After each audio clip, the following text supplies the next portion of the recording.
ജർമ്മനിയുടെ ഒരു കൾച്ചറിൻ്റെ ഭാഗമാണ് നമ്മളൊരാളുടെ വീട്ടിൽ പോകുമ്പോൾ ചെറിയ എന്തെങ്കിലും ഒരു ഗിഫ്റ്റായിട്ട് അവരുടെ വീട്ടിൽ പോകുന്നത്. നമ്മൾ കയ്യും വീശി പോകത്തില്ല, പകരം എന്തെങ്കിലും ഒരു കേക്കോ വൈനോ ഫ്ലവേഴ്സോ എന്തെങ്കിലും ആയിട്ടായിരിക്കും മിക്കവാറും അവരുടെ വീട്ടിൽ പോകുന്നത്. സേവൂസ് ഞാനപ്പോൾ എൻ്റെ ഒരു ഫ്രണ്ടിൻ്റെ വീട്ടിൽ പോവാണ്. ഈ കവർ കണ്ട് നിങ്ങൾ തെറ്റിദ്ധരിക്കേണ്ട, ബാക്കി എൻ്റെ എല്ലാ കവറും തീർന്നു പോയി. ലാസ്റ്റ് ഉണ്ടാകുന്ന ഒരു കവറിട്ട് പൊതിഞ്ഞുണ്ടാവുന്നത്. ഞാൻ ഒരു ചെറിയ ഗിഫ്റ്റും കുറച്ച് ഫുഡും ഒക്കെ ആയിട്ട് നമ്മൾ അവരുടെ വീട്ടിൽ ചെന്ന്, അതുപോലെ അവർക്ക് വേറൊരു കൾച്ചർ ഉള്ളതെന്ന് പറഞ്ഞു കഴിഞ്ഞാൽ ഈ കഫേയും അഥവാ കോഫിയും കേക്കും തരുന്ന ഒരു കൾച്ചർ ഇവർക്കുണ്ട്.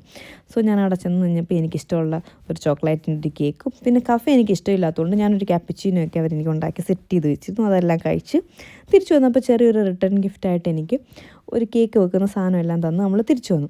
സോ നമ്മളിപ്പം ഇവിടെ ജർമ്മൻസിൻ്റെ വീട്ടിൽ നിന്നല്ല, ജർമ്മനിയിൽ നമ്മൾ ജീവിക്കുന്ന സമയത്ത് ഒരു ഫോളോ ചെയ്യുന്നൊരു ഇതാണ്, നമ്മളൊരാളുടെ വീട്ടിൽ പോകുമ്പോൾ ഒരു ചെറിയൊരു മിഠായി ആണെങ്കിലും അല്ലെങ്കിൽ ഒരു വൈനാണെങ്കിലും എന്താണെങ്കിലും നമ്മൾ മാക്സിമം, ഞാൻ എവിടെ പോയാലും കൈ കരുതാറുണ്ട്, നിങ്ങളും കരുതാൻ നോക്കുക. അതൊരു കൾച്ചർ അഡാപ്റ്റേഷൻ്റെ ഭാഗമാണ്. നമ്മുടെ നാട്ടിലാണെങ്കിൽ അങ്ങനെ